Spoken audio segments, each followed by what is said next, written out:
We open up to the water crashing onto the coast, and we find a peaceful beach a little further down the line. On a boat, relaxing music plays over the radio, and we see that the passengers are in the middle of having a great time. Tracy is swimming with Luke, and he tells her that he really likes this place. Before heading back to the boat, Luke takes a picture with his phone, but they're interrupted when Tracy starts seeing a shark fin swimming around them.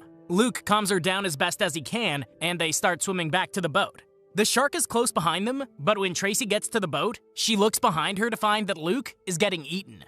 Tracy starts climbing into the boat, but the rope that's holding the mast snaps and smacks her back into the water. She floats there unconscious. Across the water, Kaz and Charlie land their seaplane on a dock, and they make their way up to a nice house on the water. Apparently, someone didn't do well during the flight, and there's some cleanup that needs to happen. Kaz sits at the table and starts working on finances, but Charlie tries to get her to relax and take it easy. Naturally, she stops all work and gets it on with Charlie, because taking it easy is code for bedroom gymnastics. Of course, when they're done and wake up in the morning, Kaz starts talking business already, and I feel like this is the only time that Charlie actually listens to that kind of talk. While they lay in bed, Kaz rubs a scar on Charlie's leg, and she's clearly upset about whatever happened. Charlie changes the subject and asks her if she thinks they should get married, but their conversation is cut short when the phone starts ringing. It's a potential customer, and after barely any sales talk, he books a midday charter for the next day. When tomorrow comes, Kaz and Charlie get the plane ready, and a fancy car pulls up. Joji and Michelle make their way out of the plane, and they notice Benny helping with the plane. Michelle mentions that she's excited to go snorkeling, but Joji just wants to sit on the beach with a beer in his hand. Joji notices Benny giving Michelle a little too much attention, and he asks if he's coming. Charlie points out that Benny is their cook, and they go about their flight. This is a beautiful location. Just watching it on a screen is mesmerizing, and I couldn't imagine what it would feel like to actually fly over it. As they fly, Charlie mentions that they might see a whale if they look close enough, but Benny mentions that they're more likely to see a great white shark. Naturally, this is a good way to lead into Charlie explaining where his scar is from. And apparently, he was a marine biologist that studied shark pack hunting. One day when he went out on his own, a shark came up and took a nice chunk out of him. Of course, this conversation doesn't put Joji or Michelle at ease, but they continue to their private destination. Once there, Kaz gives a little backstory on the beach, and she mentions that there was a crew that was stranded here for over 15 days. Michelle mentions that one survivor was her grandfather, and she's there to scatter his ashes. Of course, it's a national park, so that's completely illegal, but no one's going to stop her. Can they really tell her no after finding out who it is?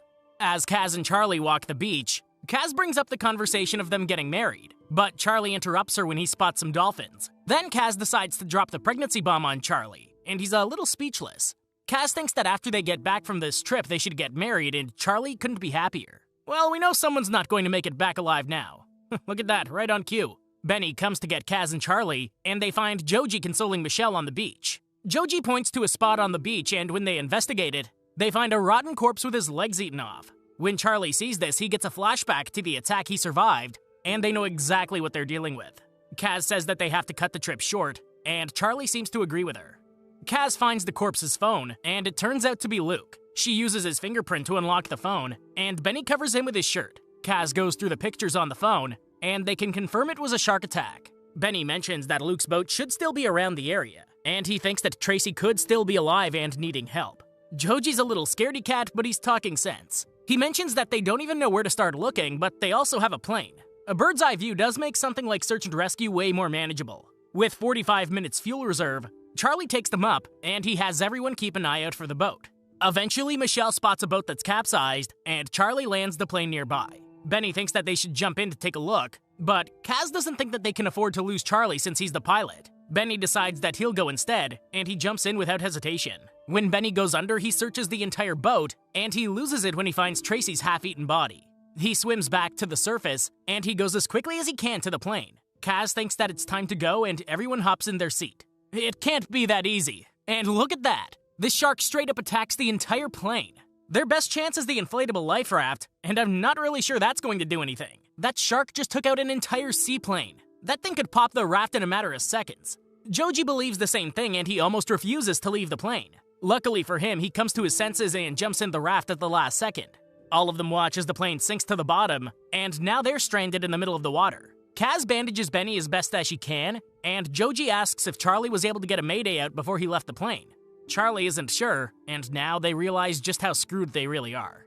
According to Charlie, rescue won't send a plane until first light tomorrow, and Charlie thinks that they should start paddling with the current to get to a coast by tomorrow afternoon if everything goes well. Once again, Joji has an issue with Charlie's authority, but he gets put in his place pretty quickly.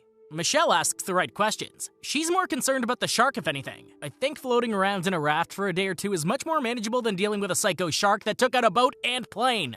Kaz and Charlie start paddling with the current, and he stops every now and then to make sure they're on course. They don't see that the shark is literally following them. After a while, Joji tosses an empty water bottle into the ocean, and Charlie fishes it out. Then he asks Benny what he saw when the fish attacked, and he tells him that the shark is about 5 meters. Charlie asks how his arm feels, and Benny tells him he's good enough to chip in and paddle. Meanwhile, Kaz tends to the bump on Michelle's head, and she tells Kaz that Joji hates the water since he almost drowned when he was a kid. I think that after this experience, Joji is officially going to be done with the water. Can't really blame him either. Michelle and Kaz take this time to talk about how Kaz met Charlie, and it turns out that she was the triage nurse at the hospital when he was brought in for his shark attack. While they're talking, Michelle figures out that Kaz is pregnant, and she couldn't be happier for her. The crew paddles on throughout the day, and the shark tails them the entire time. Suddenly, Joji starts noticing a fin breaking the surface of the water and starts freaking out. Finally, he listens enough to hear that it's just a dolphin. Michelle tells him that he freaked her out, and he composes himself for a moment. As the day rolls on, nighttime comes, and the group keeps paddling. They realize that they only have 1 bottle of water left, and Joji decides to take this time to tell the group his analysis of the situation. He's not very happy, and he doesn't think that they'll make it. I'm with him. At least he finally gets Charlie to admit that the shark is still there and close. That should be enough motivation to keep them going at this point. A storm rages nearby as the group keeps paddling, and Michelle seems to be getting really tired. Joji takes a moment to wrap her hands once he notices the blisters forming on them, and she thanks him before continuing. Eventually, Michelle falls asleep and drops her oar into the water, and no one seems to notice for quite some time. Suddenly, thunder rumbles, and Michelle realizes what's happened. Everyone searches for the paddle, and Benny spots it quite a ways from the boat. Charlie starts to have flashbacks to his shark attack, and he doesn't realize that Kaz is jumping into the water. She promises that she'll be okay, and she calmly swims out to it. She makes it to the paddle, but on her way back, the shark makes its presence known behind her. She picks up the speed, and she makes it to the boat with only seconds to spare. Well, now they have their visual confirmation that they're not alone out here. Now the shark is just going to tease them continuously. As the night goes on, Charlie gives the girls suits to put on so they can keep warm, and Benny decides to offer Michelle a hand with hers. Joji doesn't take kindly to this, and he hits Benny in the arm before pushing him in the water. Sure enough, the shark gets him just as he gets back to the boat. Man, throw Joji overboard. This petulant child should be grateful that they even included him on their raft in the first place after all the boo-hooing that he's been doing. Haha, rhyme. Soon the group starts to float into the storm, and Kaz starts blaming herself for not pulling Benny up faster. Charlie assures her that none of it was her fault, and they grab some water bottles to start catching some rainwater. When the rain stops, everyone is allowed 1 mouthful of water, and Charlie starts going through their supplies. Eventually, he finds a knife, and he starts thinking up a plan to get close enough to the shark so that they can get its brain. Kaz does not like the idea, but no one really has a better one. They go back to paddling, and they keep an eye out for the shark who's following nearby. Eventually, Michelle switches spots with Joji, and this is when the shark decides to strike. That thing straight up tips everyone out of the boat like this is an all-you-can-eat buffet. It was a nice little howdy-ho. Then, as if karma's collecting what's due, it snatches Joji right out of the water like a bear trap. But he's alive. Eventually, Joji floats up to the surface, and he begs for them to reach in. Charlie starts paddling towards him, but the shark drags him off into the distance. In the morning, Michelle decides that this is a good time to scatter her grandfather's ashes, and after that, Kaz tries to motivate her to keep going. Michelle draws inspiration from the memory of her grandfather surviving, and they continue to float. Charlie points out that the raft has a hole in it thanks to the shark, but it's a slow leak. He thinks that they can still make it if they just keep paddling. Kaz and Michelle start paddling with their hands, and Charlie tells them that the current is doing a lot of the work for them. Just when he finally gets them to take a break, the shark starts coming right at them. Charlie's created a spear with one of the paddles and the knife, but he discovers a terrifying truth. There are 2 of them! Kaz gets knocked into the water, but she's pulled in before the sharks can get her. After they rest for a moment, Michelle wakes up to find that the raft is filling up with water, but she also spots the shore is not too far away. The whole group wakes up and starts paddling their way to the shore, but the sharks aren't done yet.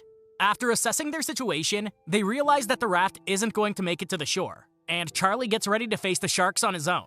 Kaz tells him that that isn't an option, and they're going to figure this out together. He gives her a flare gun, and he tells her to aim for the mouth or the eye so he can go for the brain with the spear. Then he tells poor Michelle to just make a break for land. I would not want to be left alone here without a weapon. If one of those sharks decides to swim a little bit around Kaz and Charlie, it's bye-bye Michelle. They all hop in the water, and Charlie lures one of them to him. Kaz fires a shot right in the shark's mouth, and Charlie jumps on his opportunity to take it down.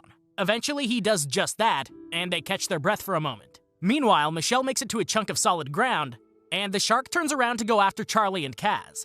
Charlie reloads the flare gun, and he spots the other shark making its way to them.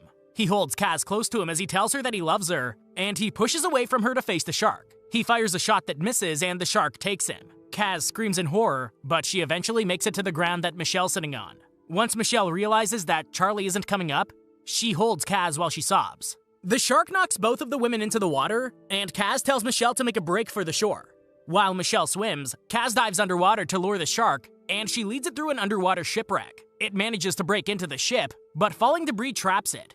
At the same time, Kaz gets her oxygen tank stuck on some debris as well, and she starts to pass out while the shark struggles. Suddenly, Michelle appears, and she grabs her to breathe air into her lungs. Now that Kaz comes back, she bangs on the rest of the wreck to try and knock a sharp piece loose that'll help impale the shark. Eventually, it does just that, and the ladies swim for the surface. Finally, they make it to the beach, and they take a moment to catch their breath. Granted, they're stranded on a beach now, but I'd take that over an inflatable raft surrounded by sharks any day. It would be their luck that an alligator pops out of the trees next. That doesn't happen, though. And they sit on the beach looking out over the horizon. Then, the credits roll. It's been a hot minute since I've seen a somewhat decent shark movie. This one was well thought out, but it's the tried and true shark survival horror movie. Give it a shot. Thanks for watching, and I hope you enjoyed the video. Don't forget to like and subscribe for more like this one. Comment what you think I should watch next, and I'll see you in the next video.